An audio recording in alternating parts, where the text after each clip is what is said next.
Bom dia, a paz do Senhor esteja com você. Nós estamos iniciando aqui mais uma semana juntos. Eu sou Wagner Ismael Lemes e esse é o nosso devocional da manhã no livro de Provérbios. E você é muito bem-vindo. Se você está aqui pela primeira vez, eu já te convido a se inscrever no canal. Faz isso agora mesmo, tá? Se inscreve no canal, ativa o sininho das notificações e também curte esse vídeo que você vai estar me abençoando. Se você quer me abençoar, então faça isso que vai estar me ajudando muito aqui, tá bom? Graças a Deus. Então nós vamos dar continuidade à leitura no capítulo 12 de Provérbios e nós vamos ler a partir do versículo 16. Então, Provérbios, capítulo 12, versículo 16, que diz assim: O insensato revela de imediato o seu aborrecimento, mas o homem prudente ignora o insulto. Esse versículo é muito bem relacionado àqueles que têm o sangue quente, né? A primeira coisa que eles fazem é dar o troco daquilo que recebem. Então, por exemplo, se são insultados, eles vão lá e retornam da mesma forma como receberam o insulto, né? Tem o sangue quente, porém, diz aqui que o homem prudente, ele ignora o insulto. É muito diferente você dar o troco da mesma forma, ou devolver com a mesma moeda, do que você receber um insulto e não dar bola. Porque às vezes a gente acaba perdendo muito tempo querendo dar o troco, né? Devolver com a mesma moeda, sentir o mesmo sentimento que o outro, ou seja, o outro está com raiva, você quer ter raiva dele também. Então você acaba equilibrando de forma negativa as coisas. Então o prudente, ele não dá valor, não dá bola, ele não gasta tempo com o insulto dos outros. A testemunha fiel dá testemunho honesto, mas a testemunha falsa conta mentiras. Versículo 18. Há palavras que ferem como espada. Isso aqui me chama muito a atenção. Ó, mais uma vez. Há palavras que ferem como espada, mas a língua dos sábios traz cura. Olha só que interessante isso aqui. Muitas vezes as pessoas falam e as suas palavras, elas geram no coração das pessoas, muitas vezes, destruição, morte. Há poder nas nossas palavras, elas trazem bênção ou maldição. Então, existem palavras que ferem como uma espada, que destroem a vida da pessoa, os sentimentos, as emoções.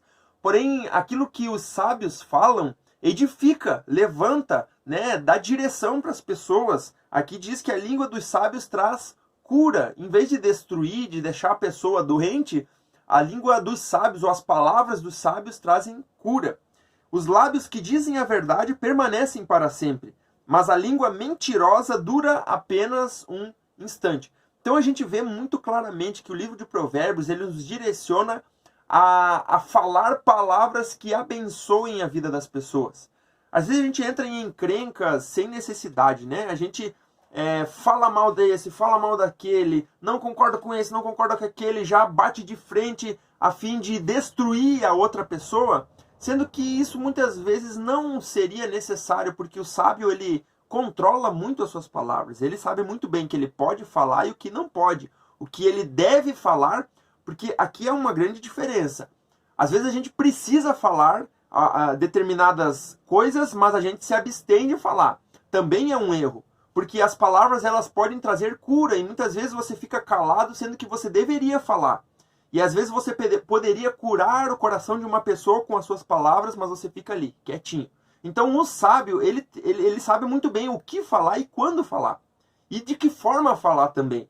Porque às vezes o insensato, ou normalmente sempre, né, o insensato, ele fala o que vem na cabeça, ele não mede as consequências, ele acaba destruindo a vida de muitas pessoas. Por isso que há palavras que ferem como espada, mas a língua dos sábios traz a cura. Então a gente entende muito bem isso. Versículo 20. O engano está no coração dos que maquinam o mal, mas a alegria está no meio dos que promovem a paz. Olha que legal isso. Você imagina um ladrão, um assaltante, ele vai lá, rouba, você acha que ele vai ter paz no coração com aquilo que ele fez? Se ele disser para ti, eu estou bem tranquilo, na verdade a tranquilidade que ele tem é uma tranquilidade falsa, porque lá no mais profundo do coração dele, ele está ansioso, ele está com medo. Por quê? Porque a polícia pode vir atrás dele, porque alguém pode vir querer matar ele. Ele não vai desfrutar daquilo que ele roubou com paz, com tranquilidade. Então, não tem como uma pessoa assim ser ser alegre, né? Ter tranquilidade. Ao passo que a alegria está no meio dos que promovem a paz. Então, cada vez que a gente promove a paz, a gente está trazendo para nós, como retorno, a alegria. Se nós promovermos a discórdia, a desavença, o problema, tirar a paz da outra pessoa, a gente não vai ter alegria no coração. Mas todas as vezes que a gente promove a paz, ou seja, a gente é um agente pacificador, e com isso, o nosso coração ele fica em paz, e isso gera alegria dentro de nós. Então, a prosperidade que a gente tem falado muito, e o nosso foco aqui é prosperidade, a prosperidade é você ter paz no coração. E como essa paz vem? Mediante você pacificar as outras pessoas, ou ser pacífico com as outras pessoas, e não causar discórdia e desavença. Isso vai trazer alegria para o nosso coração. Nenhum mal, versículo 21, atingirá o justo, mas os ímpios estão cobertos de problema. O Senhor odeia os lábios mentirosos, mas se deleita com os que falam a verdade. E aqui é muito importante, olha só, o que nós lemos aqui, que o Senhor odeia os lábios mentirosos. O que é uma mentira? É o oposto da verdade. Toda vez que a gente mente, e aí não tem como eu dizer para você qual seria o nível de mentira que Deus odeia. Ele diz que odeia a mentira. Ou seja, todo e qualquer tipo de mentira Deus odeia. Então, por exemplo, se eu minto em algo muito grande que vai impactar muitas pessoas, o pecado será o mesmo de quando eu minto em coisas mínimas que aos meus olhos, ao meu pensamento, não vão ter tanto efeito. Então, por exemplo, se eu mentir, eu tenho um filho de 3 anos, né? E quem tem filho sabe o quão difícil é você sempre falar a verdade. Porque em alguns momentos ele não vai entender, ou você quer paz, né? E você às vezes pensa, eu vou mentir para ele achar que é isso, que é aquilo, aquilo outro. Essa mentira parece tão simples, mas é o mesmo passo à mentira que Deus odeia. Então Deus odeia qualquer tipo de mentira. A pessoa que mente no trabalho, por que você se atrasou, fulano? Porque isso, que aconteceu isso, o relógio não despertou, e daí dá um monte de desculpa, e na verdade a desculpa é uma mentira. Então, muitas vezes a gente mente para outras pessoas e a gente acha que são mentiras pequenas, mas elas têm o mesmo valor de mentiras grandes que influenciam muitas pessoas. Então, Deus odeia a mentira, ou seja, todo e qualquer tipo de mentira. Mas ele se deleita, ou seja, se alegra, ele tem prazer naqueles que falam a verdade em todo o tempo. Então, muito cuidado com as pequeninas mentiras que você conta aí. Elas podem estar influenciando muito na tua vida e te destruindo. Com certeza elas destroem você porque Deus odeia a mentira. Então, se você está agindo contra a vontade de Deus, com certeza você não será abençoado, né? Seguindo aqui, versículo 23. O homem prudente não alardeia o seu conhecimento. Isso é muito interessante. O homem prudente é aquele que conhece muita coisa. É o homem sábio, ele tem sabedoria.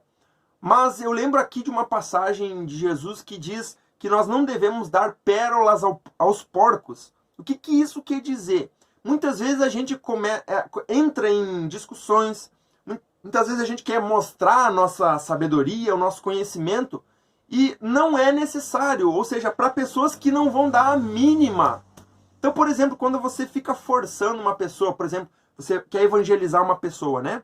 E você fala de Jesus, aquela pessoa não aceita. Você fala de novo, aquela pessoa não aceita.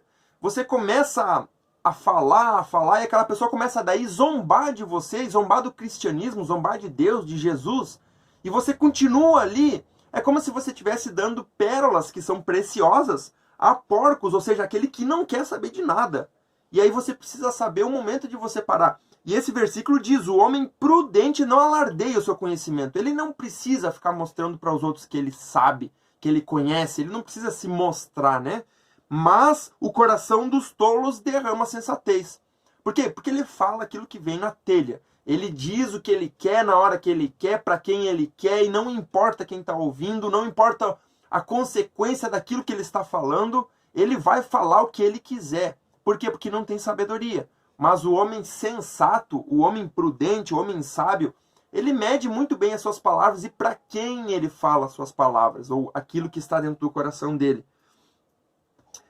As mãos diligentes governarão, mas os preguiçosos acabarão escravos. Olha aqui, as mãos diligentes. O que é ser diligente? é você executar uma tarefa com todo o cuidado, com toda a dedicação. O homem diligente, ele faz aquilo que tem que fazer, não só porque tem que fazer, mas ele faz com todo o cuidado. Então, por exemplo, você está trabalhando numa empresa e o teu chefe diz, faça esse serviço para mim. Você tem duas opções.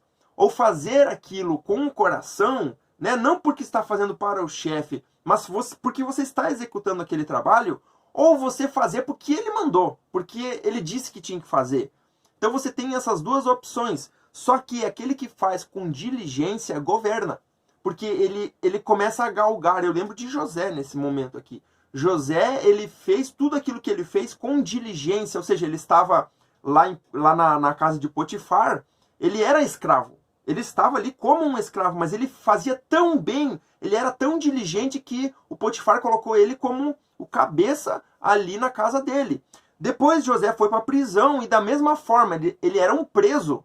José estava prisioneiro por conta do que aconteceu com ele ali na casa de Potifar. Ele era um preso, ele era condenado, então ele estava lá, só que mesmo estando lá, ele era diligente naquilo que ele fazia. Então ele foi posto em cima novamente. E depois, diante do faraó, da mesma forma, ele foi diligente em entender, compreender o sonho, interpretar o sonho, que ele foi posto novamente por cima diante de faraó.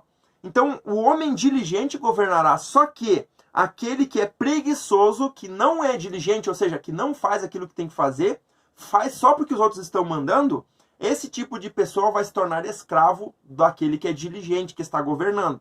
Então é uma escolha que a gente precisa fazer. Ou a gente é escravo dos outros, ou a gente governa. Ou a gente assume a nossa própria vida e faz a nossa vida funcionar, ou a gente se torna escravo dos outros e os outros vão mandar na nossa vida e dizer o que a gente tem que fazer e a gente tem que ficar bem quietinho. Então é muito interessante esse texto aqui. O coração ansioso deprime o homem, mas uma palavra bondosa o anima. O homem honesto é cauteloso em suas amizades, mas o caminho dos ímpios o leva a perder-se. Cuide muito bem das suas amizades com quem você anda. As suas amizades muitas vezes ditam como será a tua vida. Então é muito claro quando você coloca, por exemplo, uma criança sozinha, ela bem quietinha. Quando você coloca outra que é às vezes agitada ou até mesmo quietinha, coloca esses dois juntos, eles tocam o terror, como a gente diz, né? Eles pintam 7. Por quê? Porque estão juntos. Mas a natureza deles não era ser assim. Então você precisa cuidar muito quem está junto com você, com quem você se associa, quem são as suas amizades. Versículo 27. O preguiçoso não aproveita a sua caça, mas o diligente dá valor aos seus bens. O preguiçoso muitas vezes ele ganha ou ele conquista algo, mas em vez de ele valorizar aquilo que ele tem, ele rejeita, ele despreza. É a mesma coisa, vamos supor que você trabalhe para comprar um automóvel, tá?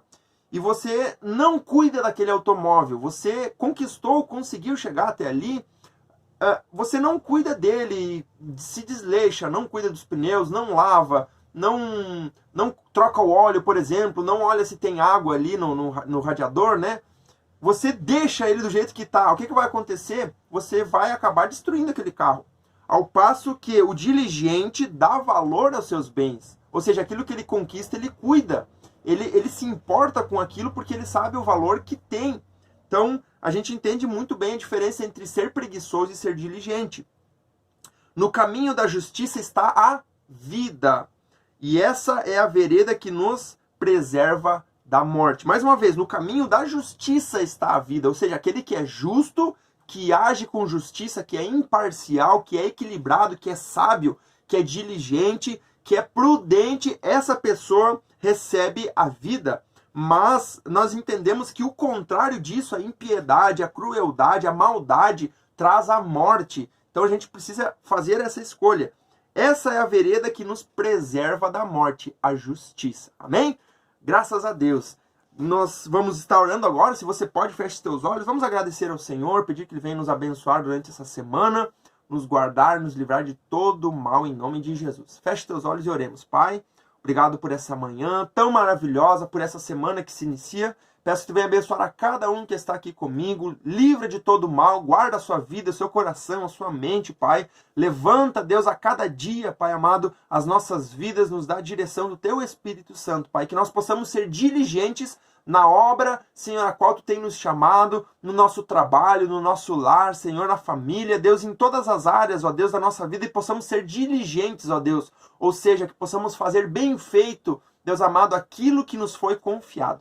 Por isso, nos ajuda e nos orienta pelo poder do Teu Espírito Santo, em nome de Jesus. Amém e amém.